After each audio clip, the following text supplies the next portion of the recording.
টানা বৃষ্টিতে কুমিল্লা, নোয়াখালী ও সাতক্ষীরার বিভিন্ন নিম্নাঞ্চল এখন পানিতে নিমজ্জিত। অনেক জায়গায় সৃষ্টি হয়েছে তীব্র জলাবদ্ধতা। এতে চরম দুর্ভোগে পড়েছেন স্থানীয় বাসিন্দারা। বিস্তারিত জানাতে যুক্ত হচ্ছেন সহকর্মী সুমন কবির, মাওলা সুজন এবং শরীফুল্লাহ কায়সার সুমন। প্রথমেই যাচ্ছি কুমিল্লাতে। সুমন, কোন কোন এলাকায় বেশি জলাবদ্ধতা সৃষ্টি হয়েছে এবং প্রশাসনের পক্ষ থেকে কি পদক্ষেপ নেওয়া হয়েছে কিনা এই বিষয়ে আমাদের বিস্তারিত জানাবেন। জি বুবলি, আপনাকে আমি একটা জানিয়ে রাখি, কুমিল্লা আমরা দেখেছি কুমিল্লা গোমতী নদীর পানি বিপদসীমার 1.5 মিটার নিচে রয়েছে এখনো। তবে এখন প্রশাসন যেটা বলতে জানিয়েছেন আমাদেরকে, উপজেলা প্রায় 983টি উপজেলা স্বাস্থ্য যে আশ্রয়কেন্দ্র রয়েছে প্রস্তুত করা হয়েছে। এবং আরেকটু জানা রাখি, কুমিল্লা আমরা দেখেছি গোমতী নদী গতবার 2400 বন্যার ক্ষত শুকাইতে না শুকাইতে আবার নতুন করে বন্যার যে উপদ্রব সৃষ্টি হয়েছে, সেদিক থেকে যদি বলতে হয় কুমিল্লার এই গোমতী নদীর যে আপনার একটা বিষয় জানিয়ে রাখি, পানি বিপদ সীমায় অতিক্রম করতে আর 1.5 মিটার বাকি রয়েছে। তবে এই বিষয়ে আমরা কথা বলার চেষ্টা করেছি কুমিল্লা পানি উন্নয়ন বোর্ড এবং আবহাওয়া কর্মকর্তার সাথে। তারা আমাদেরকে জানিয়েছে যে ভারতের ত্রিপুরাতে যে রেড অ্যালার্ট জারি করার কারণে আসা পানি বৃদ্ধি পাচ্ছে এবং যে কোনো সময় আপনার বন্যা পরিস্থিতি আরো খারাপ দিকে যাওয়ার সম্ভাবনা রয়েছে। তবে এই দিক থেকে সুখবর হচ্ছে, সকাল থেকে ভারী বৃষ্টিপাত হলো কুমিল্লা, এখন রৌদ্র উঠছে। এবং সেদিক থেকে বলি, কুমিল্লার যে আশ্রয় কেন্দ্রগুলো প্রস্তুত রয়েছে এবং উপজেলা প্রশাসন এবং যে ত্রাণের যে ব্যবস্থা, আসলে দুই পারের যে মানুষ যারা রয়েছে তাদেরকে এখান থেকে সরে যাওয়ার জন্য আসলে বলা হচ্ছে। এবং বিভিন্নভাবে আমরা দেখেছি তারা নিজ নিজ ব্যবস্থাপনা এখান থেকে আসলে শহর থেকে মানে চলে স্তরের উপর উঠছে এবং রাস্তায় আমরা দেখেছি নদীর পাড়ে তারা অবস্থান নিতে। সেদিক থেকে একটা কথা বলতে চেষ্টা করবো, কুমিল্লা আমরা দেখেছি আসলে এই যে পরিস্থিতি বন্যার, সে বন্যার পরিস্থিতি যদি এবারও যদি বন্যা হয়ে যায়, তাহলে যে দুই পারে যে 4 লাখ মানুষ নির্ঘুম রোদ কাটাচ্ছে এবং তারা বলছেন এই পরিস্থিতি যদি আবারও পড়তে হয়, তাহলে গতবারের যে অবস্থা সে অবস্থা থেকে একটা বিষয় জানা রাখি, কুমিল্লার যে অবস্থা সে অবস্থা আমি বলছি বন্যার পরিস্থিতি আসলে অবনতির দিকে যাচ্ছে। এবং এই প্রশাসন সহকারে মাইকিং করা হচ্ছে যে সকলকে নিরাপদ স্থানে যাওয়ার জন্য। আমি এখন চলে যাচ্ছি নোয়াখালী, মাওলা সুজন। সুজন বিস্তারিত জানাবেন।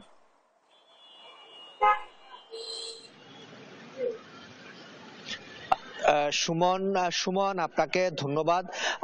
আপনাকে যে আপনি কুমিল্লার কথা বলছিলেন, কুমিল্লার জলাবদ্ধতার কথা বলছিলেন, কুমিল্লার বন্যা পরিস্থিতির কথা বলছিলেন। তো আমি যদি এখন নোয়াখালীর কথা বলতে চাই, যে আপনি নিশ্চয়ই দেখতে পাচ্ছেন যে এখানে আসলে যে আমি যে এলাকায় দাঁড়িয়ে রয়েছি, নোয়াখালী জেলা শহরে, এটি আসলে পুরোপুরি পানিতে সয়লাব হয়ে রয়েছে। কোথাও হাঁটু পরিমাণ পানি বা কোথাও তার চাইতে অধিক পরিমাণ বেশি পানি পরিলক্ষিত হচ্ছে। এখানে শুধু এই চিত্র এখানে নয়, নোয়াখালী পুরো জেলা শহরে একই অবস্থা। পাশাপাশি নোয়াখালী 4টি উপজেলা সদর, সুবর্ণচর, কোম্পানিগঞ্জ, কবিরহাট, এই 4টি উপজেলায় কিন্তু পুরোপুরি যে জলমগ্ন হয়ে পড়েছে অতিবৃষ্টির কারণে, ভারী বৃষ্টির কারণে এবং মৌসুমী বায়ুর প্রভাবে যে বৃষ্টি হচ্ছে, বৃষ্টির কারণে যে ভারী বৃষ্টি হওয়াতে জলমগ্ন হয়ে পড়েছে এই 4টি উপজেলা। তো আরেকটি তথ্য জানিয়ে রাখতে, যে 4টি উপজেলার যে প্রাথমিক বিদ্যালয়গুলো রয়েছে সেই সব প্রাথমিক বিদ্যালয় বন্ধ ঘোষণা করা হয়েছে এই দুর্যোগ পরিস্থিতিতে। একই সাথে যে মাধ্যমিক স্কুলের যে অর্ধবার্ষিকী পরীক্ষা চলছে সেটিও কিন্তু স্থগিত করা হয়েছে দুর্যোগের কারণে। তো আসলে যে প্রাথমিক বিদ্যালয়গুলো বন্ধ করার আরেকটি কারণ হচ্ছে যে 4টি উপজেলার যে দুর্যোগ প্রবণিত যে পানিবন্দী মানুষ যারা রয়েছে বা যাদের বাসা বাড়িতে পানি উঠেছে বা যাদের এলাকা জলমগ্ন হয়ে পড়েছে, তারা যাতে আশ্রয় কেন্দ্রে যাতে উঠতে পারে, সেসব স্কুলগুলো কিন্তু আশ্রয় কেন্দ্র হিসেবে কিন্তু ব্যবহার করা হবে। তো জেলা প্রশাসনের তথ্য মতে যেটি জানতে পেরেছি, যে টানা বর্ষণের কারণে কিন্তু ইতিমধ্যে 63,860টি পরিবার পানিবন্দী হয়ে পড়েছে। ইতিমধ্যে জেলার 19টি আশ্রয় কেন্দ্রে প্রায় 268টি পরিবার আশ্রয় নিয়েছে। এছাড়া অতিবৃষ্টির কারণে জলাবদ্ধতা হওয়ায় ডুবে গেছে ঘরবাড়ির আঙ্গিনা, রাস্তাঘাট, সব ফসল মাঠ। তবে এক্ষেত্রে ফসলের ক্ষেত্রে কিন্তু সবচেয়ে বেশি ক্ষতিগ্রস্ত হয়েছে সুবর্ণ উপজেলা। সেখানে আমার সাথে কথা হয়েছে বেশ কয়েকজন কৃষকের সাথে। তারা জানিয়েছেন যে কিছুদিন আগে তারা যে আমনের চারা রোপণ করেছিলেন সেটি এখন ডুবে যাওয়ায় কিন্তু তারা লোকসানের কবলে পড়েছেন। তবে আরেকটি স্বস্তির বিষয় হচ্ছে, বুধবার রাত থেকে কিন্তু বৃষ্টি না হওয়ায় কিন্তু একটি যে আশা জেগেছিল জনগণের মনে, কিন্তু সকাল থেকে নোয়াখালীতে আবার গুড়ি গুড়ি বৃষ্টি হওয়া এবং আকাশ ঘুমট থাকায় কিন্তু মানুষের মনে আবার অস্বস্তি শুরু হয়েছে, কখন জানি আবার অতি ভারী বর্ষণ শুরু হয়। তো জেলা প্রশাসন সূত্রে যেটি জানতে পেরেছি, দুর্যোগ মোকাবেলায় প্রায় 9,000 স্বেচ্ছাসেবক প্রস্তুত রয়েছে। একই সাথে 101টি মেডিকেল টিম গঠন করা হয়েছে।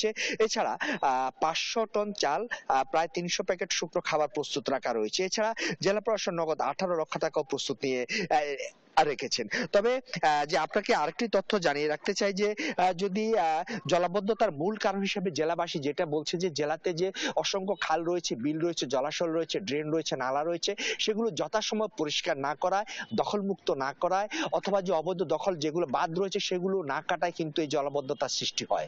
এই হচ্ছে নোয়াখালী থেকে আমার কাছে সর্বশেষ। আমি এখন চলে যাব সাতক্ষীরার সুমনের কাছে। সুমন, সাতক্ষীরার সর্বশেষ খবর আমাদেরকে জানাবেন।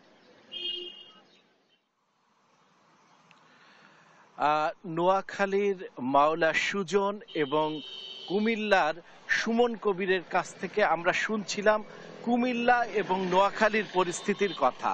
আকাশ বৃষ্টির সাথে আজকে কৃত্রিম জলাবদ্ধতায় সাতক্ষীরার লক্ষ লক্ষ মানুষ আজকে একটা দুর্বিষহ পরিস্থিতির শিকার। আমরা দেখতে পাচ্ছি যে এই যে ঘেরের সাথে লাগোয়া বাড়ি, এই ঘেরের সাথে লাগোয়া বাড়িগুলো আজকে কৃত্রিম আকাশ বন্যার সাথে এই যে অপরিকল্পিত ঘেরের কারণে আজকে এই বাড়িঘরগুলো জলাবদ্ধতার শিকার হয়েছে এবং ভেঙে পড়ার উপক্রম হয়েছে। স্থানীয় মানুষ আজকে কিন্তু অত্যন্ত দুর্দশার মধ্যে পড়েছে। আর আজকে লক্ষ লক্ষ পরিবার আজকে এই অবস্থার শিকার। কেউ কেউ বলছেন যে এই জলাবদ্ধতা থেকে তারা কবে মুক্তি পাবেন। দীর্ঘ সময় ধরেই আজকে এই পরিস্থিতির শিকার হয়েছেন। আমরা মানে এই পরিস্থিতি কতদিন থেকে হচ্ছে? এ তো আমাদের এইখানে পানি তো চতুর্দিকে ঘের আছে, দেখা যাচ্ছে এই পানিতে ঘেরে আমাদের ঘরের ভিতরে পানি উঠে যায়। এই পানি ঘেরের যে উঁচু এই ভেড়িগুলো আছে, ভেড়িগুলো যদি পানি ছেড়ে দেয় তাহলে আমাদের ঘরের ভিতরে পানি ওঠে না। আর আমরা 15 বছর ধরে এই পানি ভোগ করতেছি। এটা কোনো চেয়ারম্যান মেম্বার কোনো মানে ব্যবস্থা নেয় না এগুলো। হ্যাঁ, আমরা যেমনটি শুনছিলাম যে এই পরিস্থিতিটি কিন্তু আকাশ বন্যার সাথে পরিকল্পিতভাবে মুনাফা লোভী ঘের মালিকরা এই পরিস্থিতি সৃষ্টি করেছে। প্রশাসন কিন্তু চেষ্টা করে যেতে আমরা দেখেছি। তার নাগরিক কমিটি বারবার দাবি তুলছে যে অবিলম্বে এই নদী খালগুলোর এই যে অবৈধ বাঁধ এবং এই যে অপরিকল্পিত ঘের এগুলো বন্ধ করতে হবে এবং বাঁধ কেটে দিতে হবে। আমরা নাগরিক কমিটির নেতা মাধব দত্ত কি বলছেন? দেখেন, সাতক্ষীরার এই জলাবদ্ধতা এখন সাতক্ষীরার অভিশাপ হয়ে দাঁড়িয়েছে। সাতক্ষীরার প্রশাসন নির্বিকার হয়ে গেছে। সাতক্ষীরার জনগণের যে দুরবস্থা এটি অবর্ণনীয়। প্রাকৃতিক বৃষ্টি এবং এই সাতক্ষীরার একটানা বৃষ্টিতে সাতক্ষীরার লক্ষাধিক পরিবার এখন জলমগ্ন হয়ে গেছে। তাদের নাওয়া খাওয়া নাই, ইভেন স্কুলগুলো বন্ধ হওয়ার উপক্রম হয়েছে। এই পরিস্থিতিকে উত্তরণের জন্য জেলা প্রশাসনকে শক্তভাবে এই যে অপরিকল্পিত চিংড়ি চাষ এবং মাছ চাষ এটাকে প্রতিহত করতে হবে এবং সেইগুলির ক্যানেল দিয়ে যদি নদীতে, বড় নদীতে পানি না ফেলা যায় তাহলে এই অবস্থা থেকে মুক্তি পাওয়া যাবে না। শুনছিলাম যে বড় নদীতে যদি এই পানিগুলো নিষ্কাশন না করা যায় সাতক্ষীরার পরিস্থিতি আরো খারাপ হবে। ইতিমধ্যে 355 মিলিমিটার বৃষ্টিপাত রেকর্ড করা হয়েছে। আবার একই সাথে এবারে সর্বোচ্চ বৃষ্টিপাত একদিনের 24 ঘন্টার বৃষ্টিপাত রেকর্ড 129 মিলিমিটার। এই বৃষ্টিপাত আরো বেশি চলবে। অর্থাৎ এই যে ধুলিহর, ব্রহ্মরাজপুর, ফিংড়ি, লাপসা সহ এই যে নিম্নাঞ্চলগুলো প্লাবিত হয়েছে, এই পরিস্থিতি কিন্তু আরো তীব্র আকার ধারণ করবে বলে স্থানীয় মানুষ মনে করছে। এই ছিল সাতক্ষীরার সর্বশেষ পরিস্থিতি। দর্শক, আমরা এখন আপনাদেরকে ফিরিয়ে নিয়ে যাচ্ছি স্টুডিওতে বুবলির কাছে। বুবলি। সুমন কবির, মাওলা সুজন এবং শরীফুল্লাহ কায়সার সুমন, আপনাদের ধন্যবাদ। দর্শক, টানা বর্ষণে সৃষ্ট জলাবদ্ধতা নিয়ে জানাচ্ছিলেন আমাদের সহকর্মীরা।